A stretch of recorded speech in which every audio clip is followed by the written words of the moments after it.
Dikkat, dikkat! Bunu bilməsəz cərmələnə bilərsiniz. Telefonla qeyri-qanuni mərc və şans oyunları oynayan şəxs böyük uduş qazandığını düşünüb sevindi. Amma qanunu bilsəydi, başına gələcəkləri də bilərdi.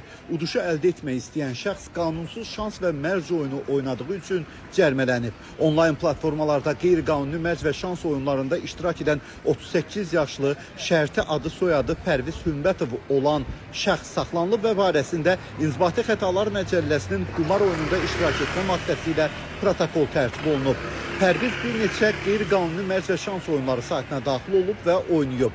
Təqsirləndirilən şəxs ifadəsində bildirib ki, həmin saytların reklamları qarşısına çıxıb və diqqətini çəkib. O həmçinin əməlindən peşman olduğunu da bildirib. Nərimanov rayon məhkəməsində keçirilən prosesdə Pərvizin qeyri-qanuni mərc və şans oyunları saytlarından qazandığı 600 manat müsadirə olunub. Bundan əlavə ona qeyri-qanuni mərc və şans oyunlarında iştirakına görə 3000 manat məbləğində cərimə təyin olunub. Bir daha qeyd edirik ki, qanunsuz şans və mərc oyunları qazandırmır, əksinə sizi qanunu pozmağa sövq edir. Üstəlik, böyük cərimələr və hətta həbslə nəticələnir.